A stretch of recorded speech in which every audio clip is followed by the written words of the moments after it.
Hello everyone, welcome to Tactica Imperialis and to today's video. Today is going to be another my thoughts on video, and since, well, you know what happened on Friday, you know what's coming. This is my thoughts on the Las Vegas Open Studio preview.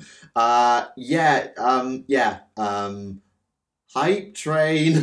Sorry, I remember being absolutely hyped as hell for this show. As soon as I knew LVO was coming and I knew what was going to be at LVO, even just a smidge of what was going to be at LVO, I knew I was going to be really up for it. And it helped that I was getting up at 5 o'clock that morning anyway to go to work. So, yeah, brilliant show. I was not expecting to see as much as we got. I thought that it was going to be, here's the headliner, here's maybe a couple of little things, and we're done. No, we got way more than that. So, honestly, a really dense and probably really impressive show, and probably the show that defines where we're going this year.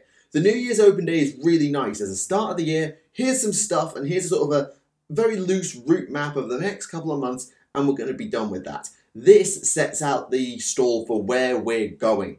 This has taught us about where 40k is going. It's given us 2 things to look forward to for Age of Sigmar, as well as a bunch of stuff for the other specialists as well. So, obviously, if you can afford it and you can do all the modelling that was required, this is going to be a really fun show. So, let's dive in. We're going to start off with Warhammer 40,000 because we're going to go down the article, which means I don't get to start with the main event, or what I consider the main event. Instead, I get to talk about the Skitarii. Sorry, for those of you who hate my use of Legiones in 40k stories, you're going to get really annoyed with me by the time I'm done saying Skitarii a lot. So, the Adeptus Mechanicus are getting a lot of reinforcement. We knew about the Archaeopter, which is the flying back helicopter thingamabob that we saw a while ago. And before that, they got the transport/gun hovercraft. So the Mechanicus are beginning a slow little drip of reinforcements for a while, and this is where it all comes together.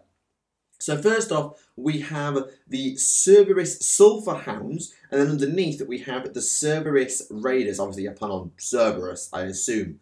So, Skitarii Cavalry.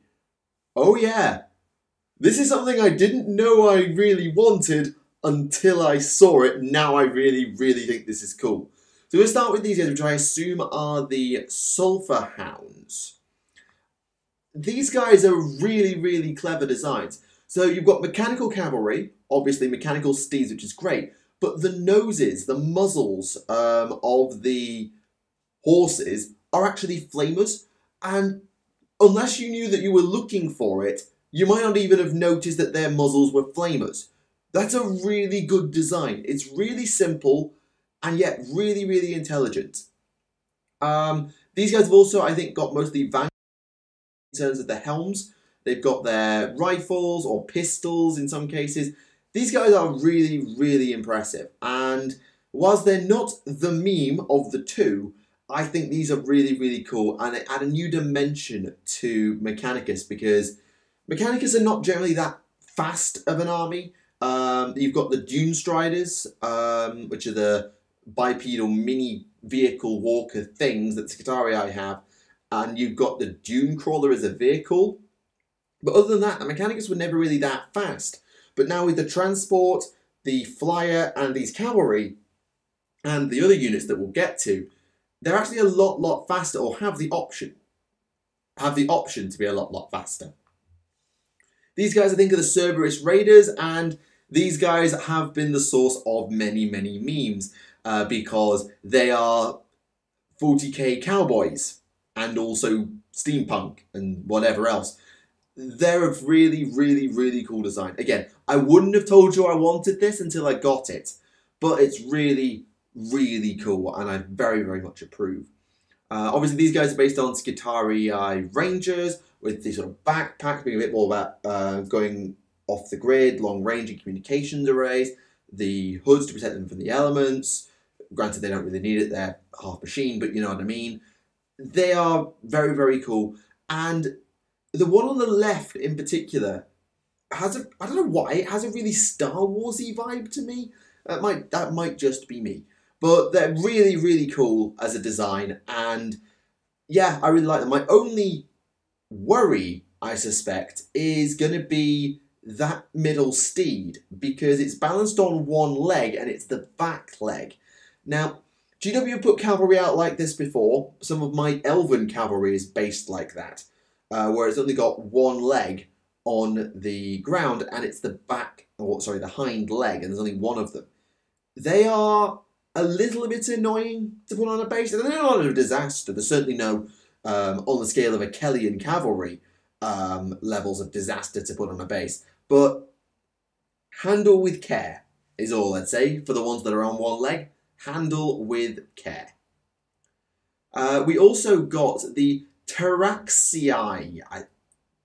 I'm probably going to end up calling them the Taraxi, but they are, I think, by my logic, the Taraxii. These guys are Sicarians, sort of elite Scitarii, but on wings. And that's a really cool design as well. They really remind me of the Daughters of Cain Kinnerai. Obviously, they've got the bat-like wings, which the Kinnerai have. They're a bit larger than Tyranid Gargoyle wings. In fact, they're larger than the wings of the Kinnerai while I'm at it. But they remind me of the Kinnerai in many ways.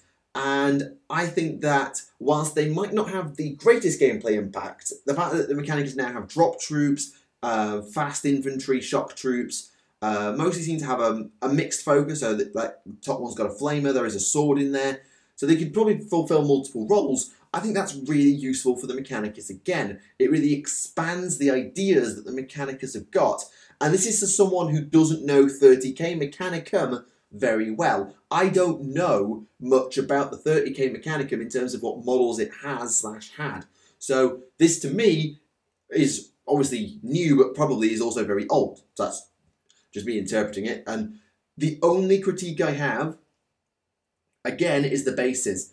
Why are they based like this? These curved bases, if they're anything like my Achillean Cav, are the worst. They are the absolute worst. They just are. They're very hard to balance, and they don't look all that natural. If you want to have your flying miniatures be poseable and on big dramatic poses, this isn't how you do it, because they're monopose by doing that in terms of where they have to be mounted. They're monopose. If you want them to be dynamically poseable, you use ball joints like they use with the Hellions. If you want them to be able to be stood up and nice and sturdy, you put them on a classic flying stand. But the problem with the classic flying stand is it's not one of these bases. So this, I think, is them trying to get around putting them on flying bases, but at the same time, if they're anything like my Achillean Cavs bases, and I think there's the Primaris Incursors, I think they're called. Incursors? I think? I forget their name. The ones with the jump backs and the two bolters. Those guys, they're on this sort of base as well. And they're not popular. At least as from what I've heard, they're not very popular. And from my experience with my Achilleans, I don't like them. So I would have preferred to see them on classic flying bases or on a ball joint so that they could be more easily dynamically posed or just able to be put on a flying stand that they don't have to be glued to. Because you have to glue them to these on the little flying stand, a little rod that you put in to mount them, then you don't. You can just take them off and then they don't get broken. I digress. Really cool miniature design, but oh, these bases annoy me. And they put them on clear stands there. Just use a straight stand with a little joint at the top that you put into a small hole. It just, go back to the old flying stands. And I know I'm not really one of those people who's going to harken back to the good old days, and I'm not. I'm just saying from my experience, these flying stands are not the best, and we should either change the record or go back to something that we know works, like the ball joints or the straighter flying bases. Whichever, I don't mind. Just these are annoying to mount on and require glue. The old ones didn't. But I digress. This is all leading up to Psychic Awakening 7, which is Engine War. We've got Mechanicus and we've got Knights. They're going up against Demons and Chaos Knights, which is a nice, interesting face-off because it's a way to incorporate the Mechanicus into the Psychic Awakening, which doesn't affect them literally, apart from giving them something more to punch. So it's a good way to get them in, to have them fight against the Dark Mechanicum, the Traitor Knights, and bring some demons in, because there isn't a Dark Mech miniatures range, and bringing out a Dark Mech range is something I'd love, but I don't think we're going to get imminently. They might get it after this, I don't know, we'll see. There'll be a lot to drop in one go. We've also had some teasers for Psychic Awakening 5. There was one, I think, just yesterday, as the day of this video going out, and that is suggesting we might actually have a triple threat in Psychic Awakening 5 of Tau, Guard, and Genestealer cards. It may or may not, and we will see in the near future whether it is a triple threat or just Tau versus Genestealer cult and the Imperium are in the background. We will see exactly how that one pans out, but I'm looking forward to it. And obviously Psychic Awakening 6, well, Psychic Awakening 6, let's get to that. Where are we? Yeah. So before we get to Engine War, we have to deal with Saga of the Beast, Psychic Awakening 6. Psychic Awakening 5 is not too far off now. Psychic Awakening 4 has been and gone. It came out, I think, yesterday. Oh, sorry, on Saturday. It came out, so it's not been out long, but it's nearly February, therefore Psychic Awakening 5 will not be far off.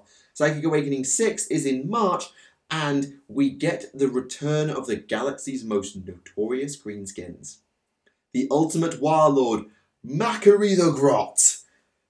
Macquarie the Grot, for those of you who haven't heard, is a legendary but old grot. Old, literally, because Macquarie was the oldest living grot in history. He got to the age of 8 before he was sat on and fed to a Squiggoth.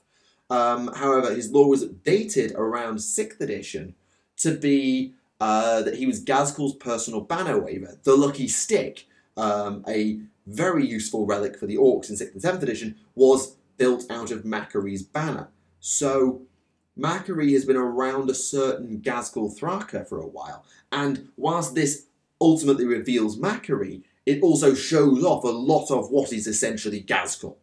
They are redoing Ghazghkul for Psychic Awakening 6, and yes, yes, yes. I have been hoping, since we saw Psychic Awakening 6 was going to be Saga of the Beast, and therefore was probably going to be Orcs and Space Wolves, that we were going to get Ghazghkul. I've been hoping for Ghazghkul as soon as I saw that name. And I've been wanting Ghazghkul for ages, I'll be completely honest with you, because the old miniature for Ghazghkul, whilst I own one and I do like it, lacks a certain menace. The old Ghazghkul was big and intimidating for the time, and it worked at the time, but as the War Boss's miniatures got bigger, the Ghazghkul miniature just lost that imposing power and impetus. It was supposed to look like he was coming to get you in this inexorable force of doom, but it didn't quite do that for me. It looked a bit flat. And having used one, I reposed it so the claw was up instead of down, and I used that War Boss quite a lot. It's one of my favourite miniatures in my range. Because I swapped the head and I moved the arm up and I gave it a flamer. It was a really, really fun miniature to work on, but as the only War Boss in Mega Armor, well, that's that. But now, Ghazghkul is back and upgraded. Now, they don't show up very much, and I'm not going to go through the trailer and trawl for every screenshot, but it looks like Ghazghkul's going to look a little bit more sort of menacing, and I think that's good, because Ghazghkul is supposed to be this utter monster. Rules-wise, he should probably be about the 4th or 5th best melee fighter in the game. Like, exempt the Primarchs, maybe exempt Abaddon. Everyone else should be worse statistically than Ghazghkul is. Pretty much. You can argue the odd exception, like, oh, what about Calgar? Oh, what about X or Y? But Ghazghkul should be in the top echelon, the top 5 or 10 melee fighters statistically in this game. Because that's what the lore built him up to be. The ultimate war boss, the herald of the apocalypse, the bringer about of the Ragnarok, the leader of the Great War. Like, this guy should be a monster, and his rules and his miniature will hopefully reflect that in Psychic Awakening 6. Does this mean we're getting a 2.0 Orc Codex? I don't know. I'm inclined to say no unless they decide to do a huge amount more for the Orcs, which is disappointing because that then adds to the amount of books that players have to buy in order to play their armies officially and properly, which is disappointing, and rules bloat is an issue that 8th edition is really starting to suffer with. But here we are.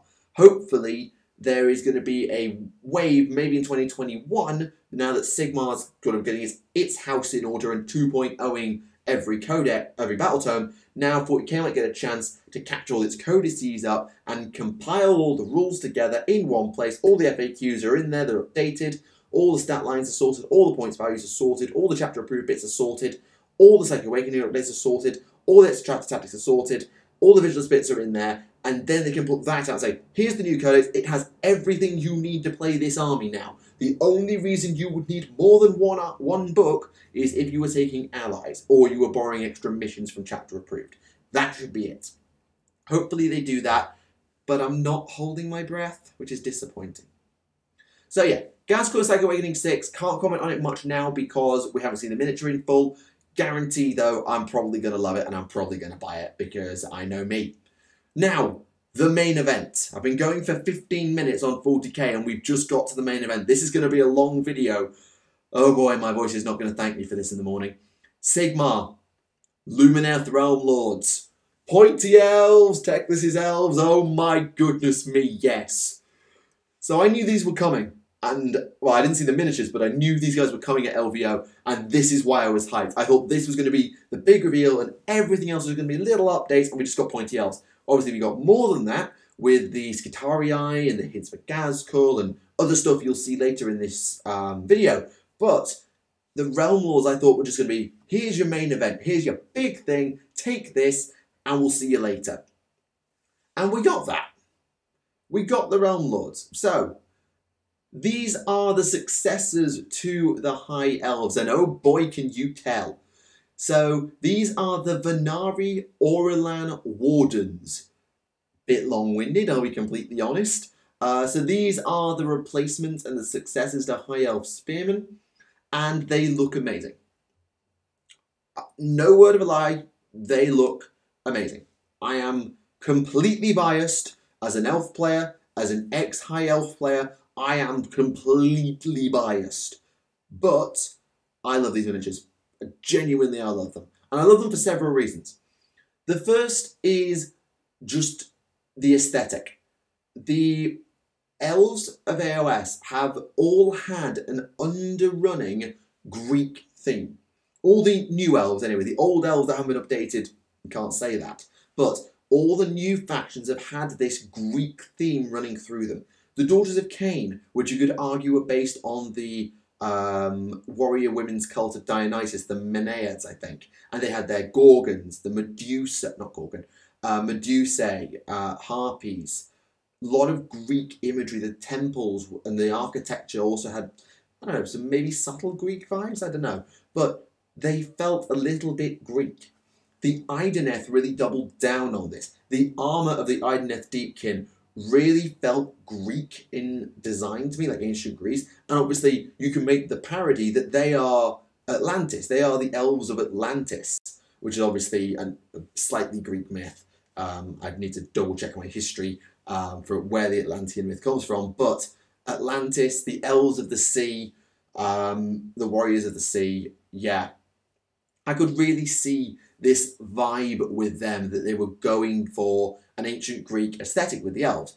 And they've further doubled down on it with these guys. These guys really make me think of hoplites, of an Athenian phalanx of hoplites. The shields are wrong if you want to be absolutely historically nitpicky. They are not the hoplite round shields that you would have had back in ancient Greece. Instead, you've got the kite shields, more commonly seen, I think, in the Middle Ages, with the Normans and a lot of medieval fighters that you would have a few hundred years later. But they feel like hoplites, and with the plumes, the way the helms are designed and the way the eyes are opened up or not, it just feels Greek.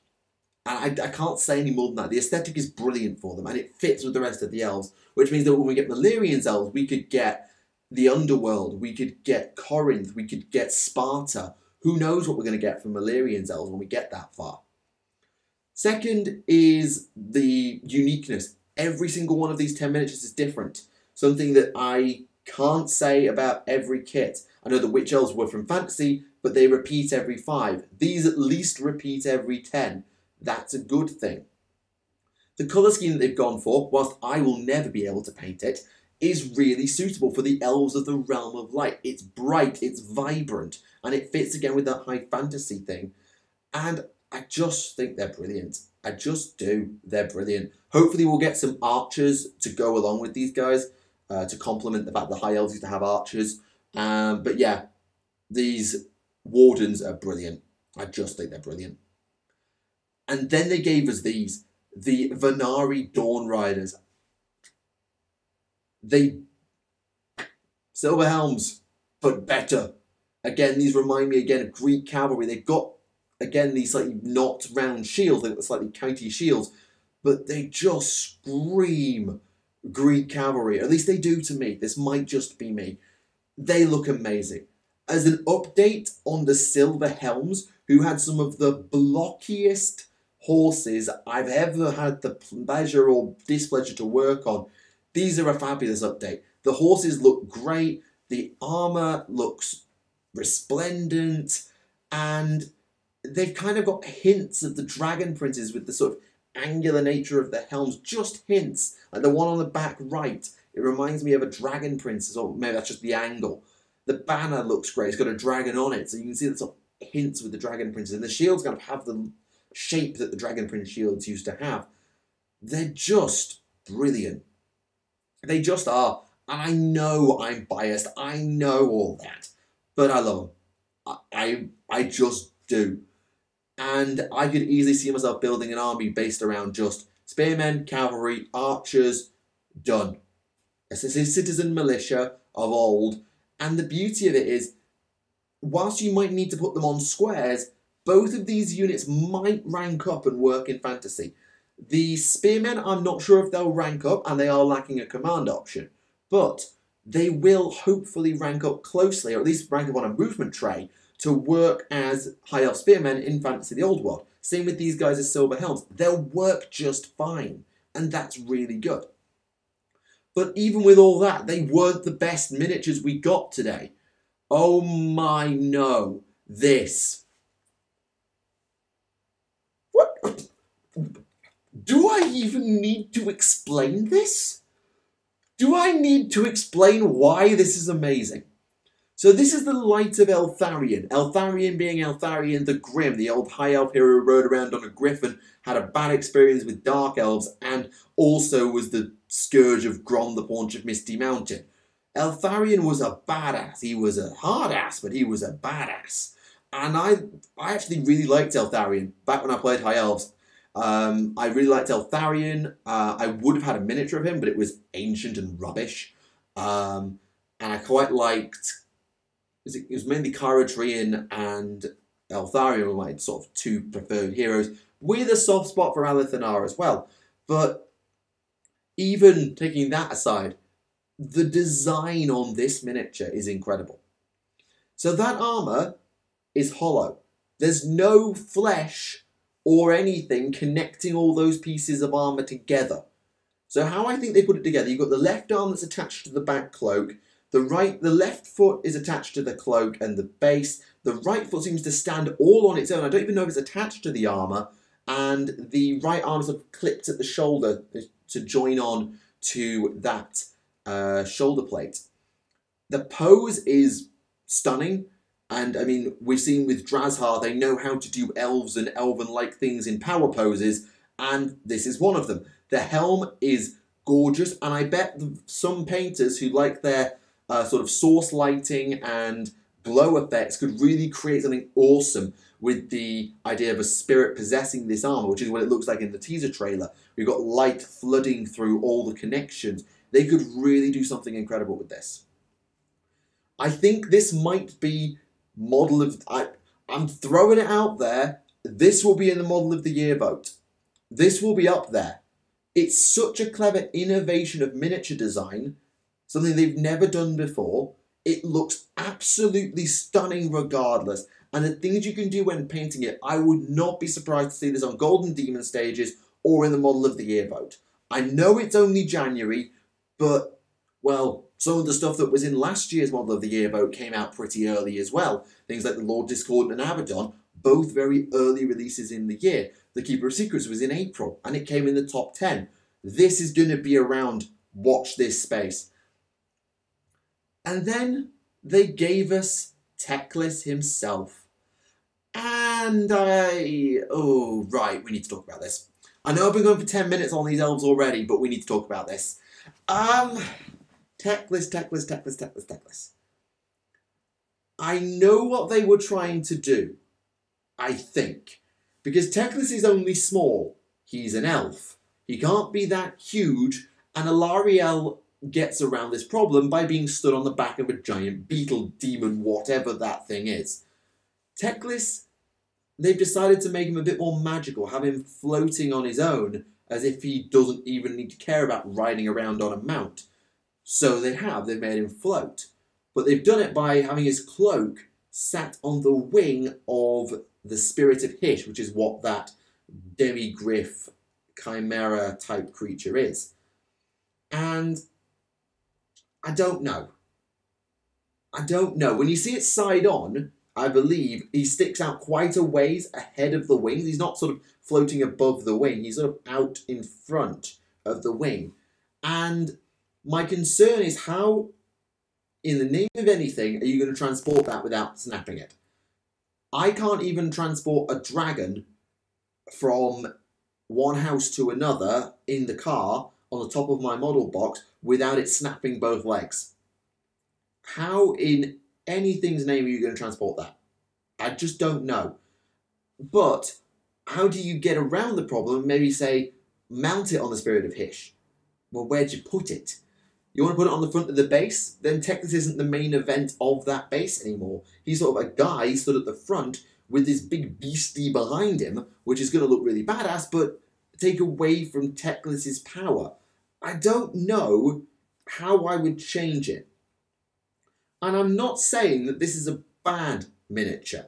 It's not my favourite. The face looks a bit 2004 when it comes to Teclis. The pose, I get. But I think it would have served him better not to have been stood with a giant beastie. It might have been better to put him at the top of, say, a tower, in some sort of scenic base around him with a magical vortex swirling up beneath him like the Celestin Prime.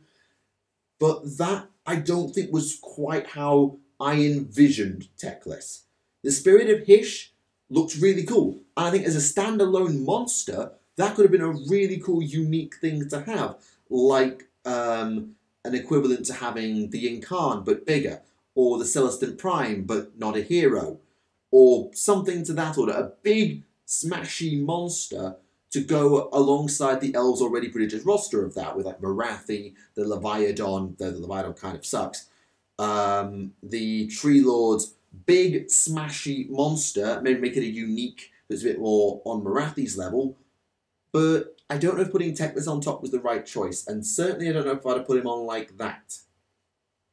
So it's the weakest miniature of the range for the Lumineth that we've seen.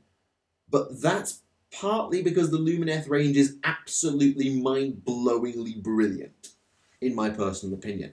I love everything we've seen so far. I'm just not sure if this is how I'd have done Teclis for me, personally. And I know that some people really don't like it, and I get it. It's not my favourite either, but it is cool. And I'm sure that in the hands of a good sculptor and someone who's a bit more safety conscious than the miniature design team who'd have to move these things, then I think you could do something really cool with it. I'm just not seeing it myself.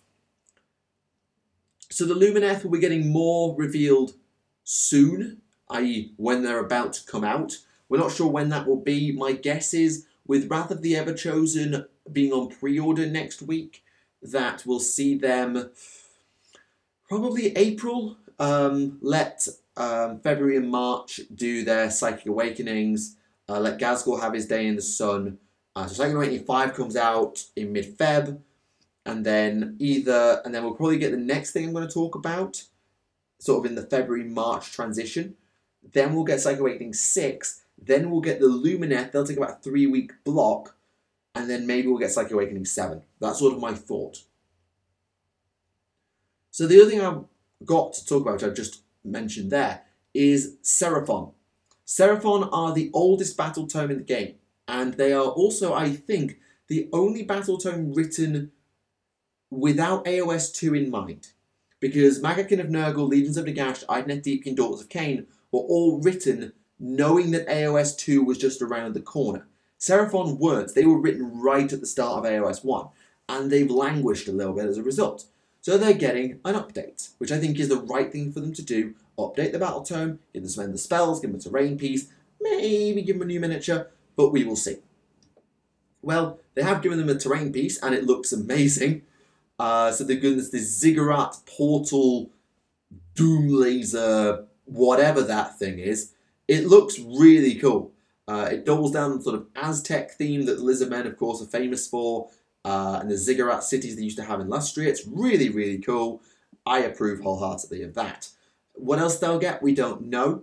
But it talks about, in here, their lore updates. So they're going to get with allegiance abilities, sub-factions, all of the things that Seraphon get. But it also talks about them lore-wise as a faction in flux. How the Lizardmen became the Starborn, which is sort of where the Seraphon are. They fled the world that was in their temple ships. They changed. I think a lot of them either died or something happened. The Slan became sort of the only real survivors. I forget the details off the top of my head. But the Seraphon is changing into this thing called the Coalesced. And I think this might tie into the idea that the Lizardmen range is due for a reboot. It may be, because some people have said, oh, GW doesn't care about the Lizardmen. GW just wants to scrap the Lizardmen. I've never bought into that. But with this idea of the Coalesced, whoever the Coalesced are, maybe this is how GW signal, hey, we're going to update the Lizardmen range with these new Coalesced Seraphon, and that's how they update the old Cold One Knights, the old Saurus warriors, the old Skinks. They update them by slightly changing them into a new species that doesn't force the whole faction to flip, but allows them to move forward into the Sigmar Age and get the treatment that the Daughters of Cain got, that the Lumineth have got for the High Elves, that, well, they're the main ones who've got this treatment in terms of a major update. But I think that's something they could do. And I wouldn't be against it. I'm sure there'll be Lizardmen players and Seraphon players saying, no, leave our precious Saurus and Skinks alone. And that's fair enough. But just something to think about, that might be a way to update the Lizardmen range without scrapping the Lizardmen range, given Fantasy of the Old World is around the corner. So I'm interested to see what they're doing with Seraphon. I'll pick the book up and have a read, because it's one faction I know very little about. So yeah, cool. Right, what else have we got? Underworlds. Underworlds got their Ogre Warband at the New Year's Open date. Now they've got a noble one, the Wormspat. So 2 Blight Kings and a Sorcerer for the Rotbringers. Really, really cool designs. And if they're cheap enough, they might actually see play in Age of Sigmar as a cheap way to get a small unit of Blight Kings into your army just to round out your points costs. I don't know, maybe. I think they could be useful as a cheap source of Magic and Blight Kings. Blackstone Fortress. Now, this was the shock of the day. Zotes. Well, one Zote. So, let's give a bit of a history lesson here. Zotes are an ancient faction. They go back to the earliest days of 140k. First edition, maybe. Second edition, definitely. To the early days of the Tyranids, so maybe 3rd edition. But the Zotes have been around as long as the Tyranids have been around. And they were seen sort of as a forerunner for the Tyranids, or maybe as servants of the Tyranids, but eventually they vanished. They seem to have been retconned and squatted from all existence. We just assumed that the Tyranids had wiped them out. That is what we assumed, and Blackstone has proven us slightly wrong. The Zotes have survived, though because Blackstone Fortress is a place beyond the fringes of the galaxy, I'm not holding out any hope for a codex or anything like that. I think this is probably going to be a one-off. Maybe you'll get some rules as in Kill Team, but I don't see it taking any place in a 40k faction realistically. But it's a really cool miniature.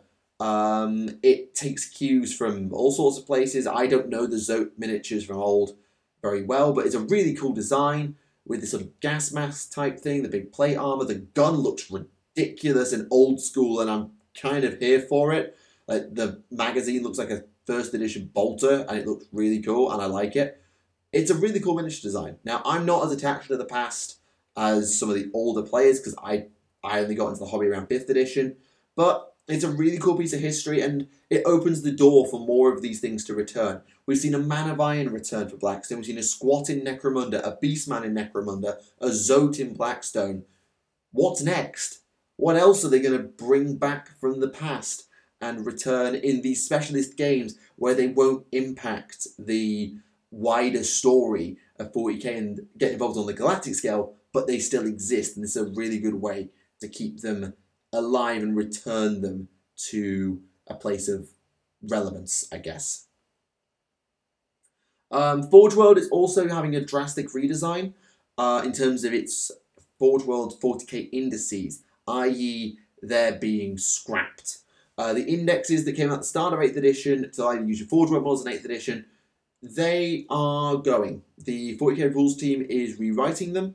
They're going to get a series of all new books with updated rules for all the stuff that was in the Forge World indexes. So Deathcore, a lot of the Demon engines, Red Scorpions possibly, the Titans maybe. All of that stuff that is made by Forge World and has rules written by Forge World is being rewritten by the Warhammer 40,000 team as a whole, and that should bring them into line in terms of balance with the rest of 40k. Is it going to reduce the book bloat? No. Is it going to reduce the balance issues?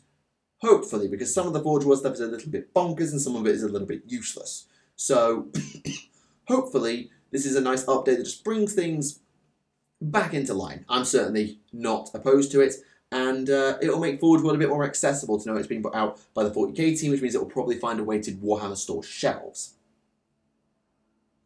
Anything else I'm trying to remember? Oh yes, I think this was the last thing. We got a Horus Heresy miniature revealed. I think 30k was sort of a surprise entrance at the LVO reveal. Kinzar, the Master of the Keshig from the White Scars Legion, and you may have your opinions. I really like this miniature. It takes cues from all sorts of warrior cultures from Asia, like samurai armor is what immediately comes to mind, though I'm not very well up on that sort of design, so please correct me if I'm wrong in terms of what the exact design is, but it reminds me of samurai armor, or whatever it was officially called, sorry. The helm, you're either here for it or you're not. I'm not a huge fan, and I kind of wish there was just a regular head helmet to go with it, as opposed to bare head or pig face. But that's just me. I think it's a really cool design and a good pose for a swordsman. I like it. Overall, I like it. We also got the Warhammer Heroes list, so congratulations to these people. I'm afraid those names don't ring a bell to me, which is probably quite bad on my part for not knowing everyone in the community. But congratulations if you are on this list, and if you weren't, then oh, you may not have even known you've been nominated, in which case, fair enough. But if you did nominate someone else, well, there'll be more Heroes runs done, I'm sure. So you may get a chance going forward. Yep, more to be announced. And finally, they got to show us the Angels of Death teaser trailer. I'm not going to play it here. You can go look at it for yourself. All I'm going to say is it looks really cool, and this thing was on trending. For those of you who maybe don't stray into the YouTube verse beyond, I watch my channels and that I like and that's it, this thing was on the trending tab. The trending tab.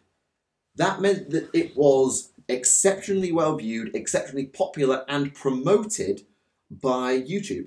At the time I saw it, about 12 hours after the show, it was number 10 on trending in the UK. Now you'd have to corroborate stats from around the world, but that is bonkers. Warhammer was trending on YouTube in 2020, and I just, what?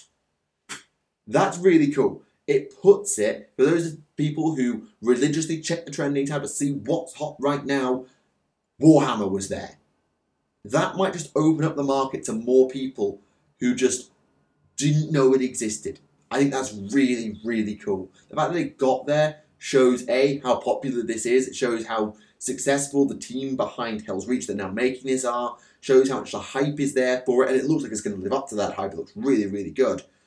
The only question now is, where are they going to release it? Is it going to be a YouTube series? Is it going to be put behind Amazon Prime or put on Netflix? Where are they going to put this animation? Where are they going to put it?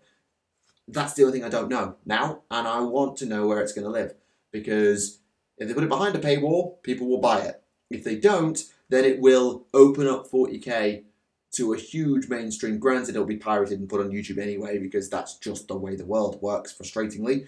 People who steal people's content, stop it. But it puts Warhammer into the mainstream a bit more. And with the new ident that they've done, which looks suitably badass, I think this is a really good time to be a Warhammer fan. Yes, I know people talked in the comments of my year in review about some of the issues with the game balance, issues with the book bloat, issues with the lore. Yeah, I don't disagree, and issues with the prices, I completely agree with you. There are reasons why it's not a perfect time to be a Warhammer fan right now, but it is genuinely exciting to see that Warhammer might just be on the fringe of breaking into a different field of the mainstream. It broke into gaming with Dawn of War and Space Marine. Is it going to get into film and TV with this, with Eisenhorn? And if it does, what's going to happen to the brand as a result? Is the brand going to stay very much true to what it is? Will it evolve to fit this more mainstream audience? Will there be sort of two groups where you get the slightly toned down, i.e. not gore fest that you might find in some places, versus the hardcore, give it to us as we are used to? I'm very interested to see what happens. If it results in a diluting of sort of the grimdark, that's frustrating. But Warhammer Adventures has proved that Warhammer can work without going fully off the grimdark rails. So, off the rails into full-blown super grimdark. It works when not super grimdark. So, I think this is really exciting.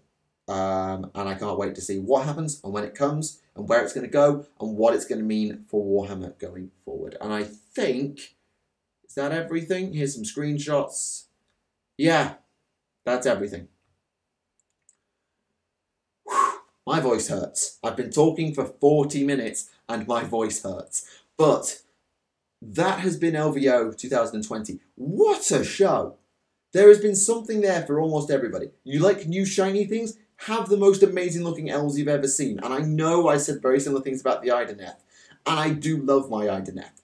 But the Lumineth, as an old fantasy person too, really speaks to me in that sense too. So they're a blend of old and new, and I'm fully here for it. With the Idoneth, a full new, full high fantasy, slightly crazy, and I'm down with that as well. Lumineth look amazing.